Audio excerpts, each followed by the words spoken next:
जय हिंद विद्यार्थियों।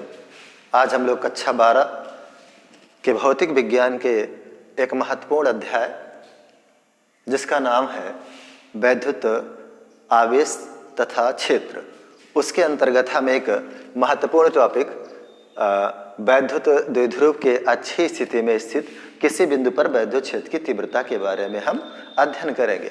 इसमें हम देखेंगे कि कोई भी एक वैद्युत द्विध्रुव है, उसके अच्छी स्थिति में कोई एक बिंदु है और उस बिंदु पर वैद्युत क्षेत्र की तीव्रता कितनी है। तो विद्यार्थियों, इसके पहले आप वैद्युत द्विध्रुव क्या है वो समझते हैं। वैद्युत द्विध्रुव का मतलब है कि कोई भी समान परिमाण वाले और विपरीत प्रकृति से बने हुए निकाय को, जो कि समान परिमाण के दो आवेश हैं हमारे पास, एक की आवेश यहाँ पर है और एक आवेश यहाँ पर, लेकिन इनकी प्रकृति जो है वह भिन्न है, एक धनात्मक है और एक ऋणात्मक है, से बने हुए निकाय को हम वैद्युत द्विध्रुव कहते हैं। और वैद्युत द्विध्रुव की अच्छी स्थिति का मतलब है कि जो हमारा द्विध्रुव है उसके सीध में यहाँ पर एक बिंदु P है, तो इसे हम वैद्युत द्विध्रुव की अच्छी स्थिति कहेंगे। और इसी बिंदु P पर हम वैद्युत द्विध्रुव की अच्छी स्थिति के लिए व्यंजक प्राप्त करेंगे। अच्छी स्थिति पर स्थित बिंदु P पर वैद्युत क्षेत्र की तीव्रता के लिए हम व्यंजक प्राप्त करेंगे। तो वैद्युत द्विध्रुव की तीव्रता को ज्ञात करने से पहले सबसे पहले एक बात सुनिएगा कि हम यहाँ पर माना मान लेते हैं। माना ये जो O बिंदु है, O बिंदु से इस P बिंदु के बीच की दूरी हम यहाँ पर R ले लेते हैं। तो यहाँ से यहाँ तक की दूरी आपकी हो जाएगी R। यदि यहाँ से यहाँ तक के बीच की दूरी R हो जाएगी तो सबसे पहले हम प्लस Q से इस V बिंदु के बीच की दूरी निकाल लेंगे, फिर माइनस Q से उस P बिंदु के बीच की दूरी निकाल लेंगे। और बड़ी आसानी से जब हम बिंदु की दूरी निकाल लेंगे तो बिंदु आवेश के कारण वैद्युत क्षेत्र की तीव्रता के लिए हम फार्मूला जानते हैं कि E बराबर 1/4 pi epsilon not into Q बटे R स्क्वायर। R क्या है? दूरी है, और उसी दूरी पर हम इस प्लस Q की जो दूरी होगी उसको रख लेंगे और माइनस Q की दूरी लिख लेंगे। तो इसलिए विद्यार्थियों, यहाँ पर हम सबसे पहले लिखेंगे कि प्लस Q से बिंदु P के बीच की दूरी। तो यहाँ पर हो जाएगा प्लस Q आवेश से बिंदु P के बीच की दूरी, P के बीच की दूरी। अब अगर इस दूरी को निकालना चाहें तो यहाँ पर विद्यार्थियों देखें, ये प्लस Q आवेश है और इस P बिंदु के बीच की दूरी, ये जो डॉटेड लाइन है, इसी दूरी को हमें निकालना है। तो हम क्या करेंगे कि जो हमारी O से और इस P बिंदु के बीच की दूरी जो हमने यहाँ पे R मान रखा है, इसी R में से यदि हम L वाला पार्ट माइनस कर देंगे तो हमें प्लस Q से और P के बीच की दूरी प्राप्त हो जाएगी। इसलिए हम यहाँ पर लिखेंगे R माइनस L, ये हो जाती है हमारे प्लस Q आवेश से बिंदु P के बीच की दूरी। इसी तरह से विद्यार्थियों, अब हम निकाल लेंगे माइनस Q आवेश से, यहाँ पर लिख लीजिए माइनस Q आवेश से बिंदु P के बीच की दूरी। यहाँ पर लिखे बीच की दूरी। अब इसको निकालने के लिए विद्यार्थियों देखिए, ये माइनस Q है, तो माइनस Q से यहाँ के बीच की दूरी, इसका मतलब है कि O से P के बीच की दूरी तो R है। यदि इसी O और P के बीच की दूरी जो R है, R में यदि हम इतनी वाली दूरी यानी A से O के बीच की दूरी यदि इसमें जोड़ दें तो हमें प्राप्त हो जाएगा माइनस Q से P के बीच की दूरी। इसलिए हम यहाँ पर लिख लेंगे कि R प्लस L, ये हमें प्राप्त हो जाता है। अब विद्यार्थियों, क्योंकि हम जानते हैं कि किसी बिंदु आवेश के कारण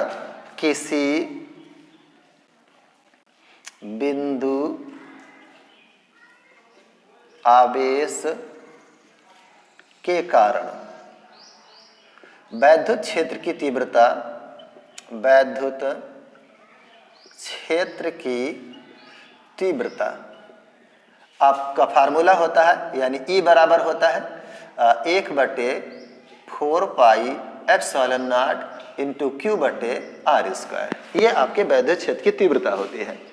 तो हम प्लस Q आवेश के कारण बिंदु P पर वैद्युत क्षेत्र की तीव्रता ज्ञात करेंगे, फिर माइनस Q के कारण वैद्युत क्षेत्र की तीव्रता ज्ञात करेंगे। इसलिए हम यहाँ पर लिखेंगे प्लस Q आवेश के कारण बिंदु P पर वैद्युत क्षेत्र की तीव्रता। इसके लिए फार्मूला हमारा हो जाएगा E1 बराबर, इसी फार्मूले पे जहां R है, R क्या है, दूरी है, और उसी दूरी पर हम प्लस Q के आवेश की, प्लस Q और P के बीच की दूरी R माइनस L है, रख देंगे। इसलिए हमारा हो जाएगा 1/4 pi epsilon not into Q। R की जगह पे हम रख देंगे R माइनस L का होल स्क्वायर। विद्यार्थियों, इसी तरह से हम माइनस Q का निकाल लेंगे।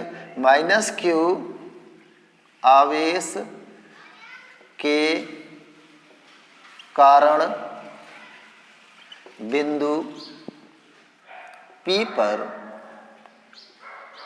वैद्युत क्षेत्र की तीव्रता। इस तरह से इसका हो जाएगा E2 बराबर 1/4 pi epsilon not into Q, और इस प्लस माइनस Q से P के बीच की दूरी हमने यहाँ पर निकाला है R प्लस L, इसलिए यहाँ पर लिख लेंगे R प्लस L का होल स्क्वायर। अब विद्यार्थियों, क्योंकि हमको यहाँ पर इस प्लस Q आवेश के कारण इस पर वैद्युत क्षेत्र की तीव्रता प्राप्त हो गई है, और इस माइनस Q के कारण इस पर वैद्युत क्षेत्र की तीव्रता प्राप्त हो गई है। अब दोनों, क्योंकि वैद्युत द्विध्रुव के कारण हम प्राप्त कर रहे हैं, इसलिए दोनों आवेशों के कारण इस वैद्युत बिंदु P पर वैद्युत क्षेत्र की तीव्रता को हम परिणामी वैद्युत क्षेत्र की तीव्रता कहेंगे। इसलिए हम यहाँ लिखेंगे परिणामी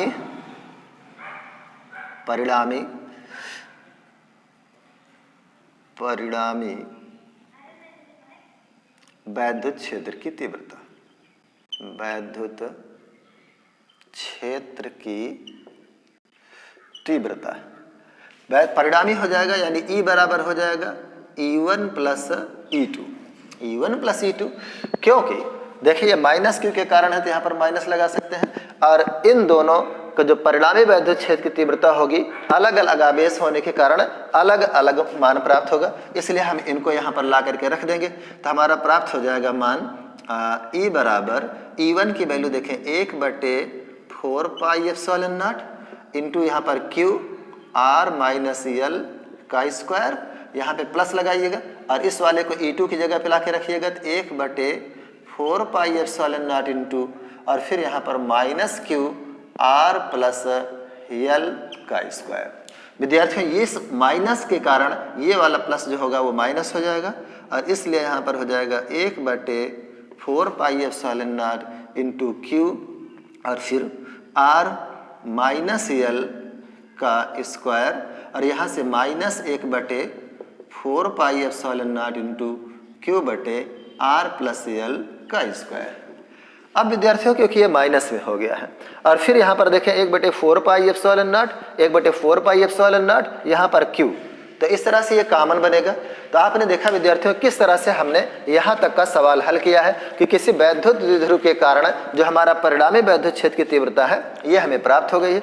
इसके अलावा फिर हम थोड़ा सा एक बार रिपीट करेंगे, और फिर इसके बाद हमारे पास प्लेस नहीं है, हम इसको डिलीट करके फिर दोबारा लिखेंगे। इसलिए विद्यार्थियों पहले इसका आप स्क्रीनशॉट ले लीजिए। विद्यार्थियों देखिए, सबसे पहले हमारा वैद्युत द्विध्रुव है, इसके लिए हमें मानना पड़ता है। हमने माना कि एक वैद्युत द्विध्रुव AB दो बिंदु आवेश प्लस Q और माइनस Q से मिलकर के बना है। A और B एक वैद्युत द्विध्रुव है जिस पर एक A बिंदु पर माइनस Q रखा हुआ है और B बिंदु पर प्लस Q आवेश रखा हुआ है, और से मिलकर के हमारा क्या एक बना है, वैद्युत द्विध्रुव बना है, जिसके बीच की दूरी 2L है। क्योंकि A से और B के बीच की दूरी 2L है, यदि मध्य बिंदु O ले रहे हैं तो L इधर हो जाएगा और L इधर, इसलिए यहाँ पर 2L की वैल्यू हमें प्राप्त होती है। फिर वैद्युत द्विध्रुव अच्छी स्थिति में द्विध्रुव के केंद्र O से R दूरी पर स्थित बिंदु P है। इसकी अच्छी स्थिति में एक बिंदु P है, ये एक अच्छी स्थिति में है जिस पर हमें वैद्युत क्षेत्र की तीव्रता ज्ञात करनी है। उसके लिए हमने प्लस Q से इस P बिंदु के बीच की दूरी हमने प्राप्त कर लिया, फिर माइनस Q से P बिंदु के बीच की दूरी हमने प्राप्त कर लिया, और दूरी प्राप्त करने के बाद क्योंकि हम जानते हैं कि बिंदु आवेश के कारण वैद्युत क्षेत्र की तीव्रता जो होती है वो 1/4 pi epsilon not into Q/R square होती है। R क्या है, दोनों आवेश और उस बिंदु के P के बीच की दूरी है, यानी इस आवेश और इस बिंदु के बीच की दूरी। तो इस आवेश इस दूरी की जगह पे हम इसके बीच की दूरी रख देंगे, और फिर इसी फार्मूले पर माइनस Q से P बिंदु के बीच की दूरी के लिए हम इस तरह से हमें दोनों के अलग अलग बिंदु आवेश के कारण वैद्युत क्षेत्र की तीव्रता का मान प्राप्त हो गया। क्योंकि हमें इस दोनों के कारण इस पर वैद्युत क्षेत्र की तीव्रता का मान प्राप्त करना है, इसीलिए हम इसको परिणामी वैद्युत क्षेत्र की तीव्रता कहेंगे। और परिणामी वैद्युत क्षेत्र की तीव्रता को हम ज्ञात करने के लिए E बराबर E1 प्लस E2 कर देते हैं। विद्यार्थियों, ये है हमारा यहाँ तक मान। अब ये माइनस क्यू होने के कारण ये प्लस है तो माइनस हो जाएगा। अब आगे की बात यहाँ पर आप देखिएगा, इसके बाद हम आगे बढ़ते हैं तो हमें जो मान प्राप्त है इसी को सरल कर लेंगे तो हमारा पूरा परिणामी वैद्युत क्षेत्र की तीव्रता का मान प्राप्त हो जाएगा। विद्यार्थियों, यहाँ पर देखिए, हम पहले इसमें क्या करेंगे कि यहाँ कॉमन ले लेंगे। हमारे पास यहाँ पर आ जाएगा E बराबर 1/4 पाई एप्सिलॉन नॉट, क्योंकि Q भी कॉमन है तो Q को इधर लाएंगे तो यहाँ पर हमारा हो जाएगा Q, और फिर यहाँ बच जाएगा 1/r माइनस L का स्क्वायर, और फिर माइनस में 1/r प्लस L का स्क्वायर। ये अब विद्यार्थियों इसी को हम हल कर लेंगे, हमारा सवाल आसानी से प्राप्त हो जाएगा। यहाँ पर E बराबर Q, यहाँ पर 4 पाई एप्सिलॉन नॉट, और यहाँ पर इसको हम लासा ले लेंगे तो r माइनस L का स्क्वायर और r प्लस L का स्क्वायर।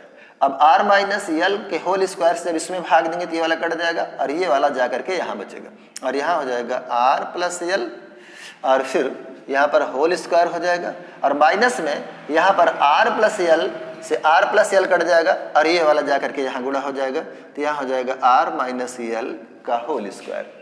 विद्यार्थियों, यहाँ पर इसमें हम एक फार्मूला लगाते हैं, a प्लस b का होल स्क्वायर बराबर a square plus b square plus 2ab, और इस माइनस के लिए लगाते हैं a माइनस b का होल स्क्वायर बराबर a square minus b plus b square minus 2ab। तो इस तरह से, और यहाँ पर विद्यार्थियों जो हम फार्मूला लगाएंगे, यहाँ हो जाएगा a माइनस b एक ब्रैकेट में, a प्लस b एक ब्रैकेट में, यहाँ पर a square minus b square.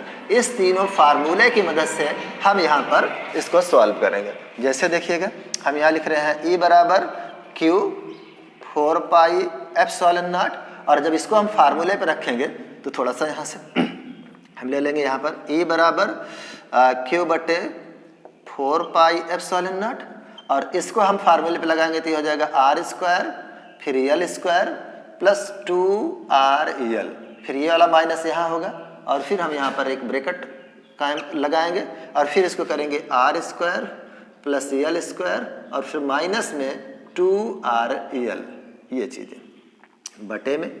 यहाँ पर भी हम एक फार्मूला इसको लगाए हैं, तो a माइनस बी और a प्लस बी के रूप में, तो ये हो जाएगा r स्क्वायर और फिर माइनस में L स्क्वायर का होल स्क्वायर।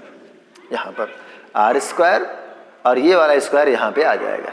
विद्यार्थियों, जैसे हम ब्रैकेट ओपन करेंगे तो यहाँ से देखिएगा तो 4 पाई एप्सिलॉन नॉट, यहाँ से हो जाएगा r स्क्वायर फिर L square plus 2RL, minus open करेंगे तो यहाँ पे r स्क्वायर, ये वाला प्लस माइनस हो जाएगा L स्क्वायर, और ये वाला जो माइनस है वो प्लस हो जाएगा 2RL ये, और यहाँ पर हमारा मान प्राप्त है r square minus L square का होल स्क्वायर। r स्क्वायर से r स्क्वायर, L स्क्वायर से L स्क्वायर कैंसिल हो जाएगा।